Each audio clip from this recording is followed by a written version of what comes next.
வணக்கம். எல்லாரும் எப்படி இருக்கீங்க? எலெக்ஷனுக்கு இன்னும் கொஞ்ச நாள் தான் இருக்கு. நான் தமிழ்நாடு முழுக்க பிரச்சாரம் பண்ணிட்டு இருந்தாலும் இந்த வீடியோ மூலமா சில விஷயங்களை உங்க எல்லார்கிட்டையும் பேசணும்னு தோணுச்சு. என் மனசுல படுறத ஓப்பனா நான் இப்ப பேச போறேன். இந்த எலெக்ஷன் இது தமிழ் மக்களுக்கும் பாசிச சக்திகளுக்கும் இடையில நடக்கிற யுத்தம். தமிழ்நாட்டுல நோட்டாவை விட கம்மியான ஓட்டு வாங்குற ஒரு கட்சி இன்னைக்கு ஆளுங்கட்சியை மிரட்டியே தமிழ்நாட்டோட உரிமைகளை மொத்தமா பறிச்சுக்கிட்டு இருக்கு. நம்ம இளைஞர்களுக்கு கிடைக்க வேண்டிய அரசாங்க வேலையை வட மாநிலத்திலிருந்து வர்றவங்களுக்கு தூக்கி கொடுக்கறாங்க. நீட் மாதிரி எக்ஸாம் கொண்டு வந்து நம்ம பிள்ளைகளை படிக்க விடாம பண்றாங்க. நம்ம விவசாயிகளுடைய நிலத்தை புடுங்கி அவங்க வாழ்வாதாரத்தை கெடுக்கிறாங்க. எதிர்த்து போராடுற மக்களை அடிச்சு விரட்டுறாங்க. நாம என்ன சாப்பிடணும், நாம என்ன மொழி பேசணும், நம்ம யாரை கல்யாணம் பண்ணணும், நம்ம குழந்தை என்ன படிக்கணுங்கிற வரைக்கும் அவங்க முடிவு பண்ணணும்னு நினைக்கிறாங்க.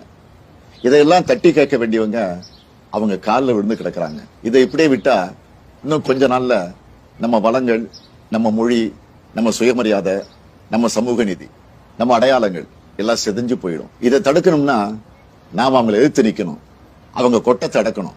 அதுக்கு உங்களுடைய ஓட்டு தான் உங்க ஆயுதம். நம்ம தமிழர்களோட பறிக்கப்பட்ட உரிமைகள் எல்லாமே மீட்கப்படும். மாநில உரிமைகள் முழுமையா பாதுகாக்கப்படும். சட்டம் ஒழுங்கு என்னுடைய நேரடி கண்காணிப்பில் இருக்கும். தப்பு செய்யறவங்க யாரா இருந்தாலும், மறுபடியும் சொல்றேன், யாரா இருந்தாலும் பாரபட்சம் இல்லாம நடவடிக்கை எடுப்பேன். பெண்களுக்கு எதிரான குற்றங்கள் இரும்பு கரம் கொண்டு தடுக்கப்படும். திமுக இந்து மதத்துக்கு எதிரானதுன்னு எதிரணியினர் ஒரு பொய்யான குற்றச்சாட்டை பரப்புறாங்க. அதனால நான் தெளிவா சொல்லிடுறேன், திமுக ஆட்சியில எல்லா மத மக்களும் பாரபட்சம் இல்லாம சமமா நடத்தப்படுவாங்க.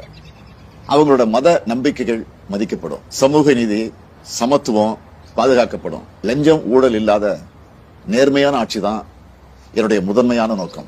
எல்லா துறையும் என்னுடைய நேரடி கண்காணிப்பில் இருக்கும். தமிழ் மக்களுக்கு எதிரான திட்டங்கள் எதுவா இருந்தாலும் தடை செய்யப்படும்.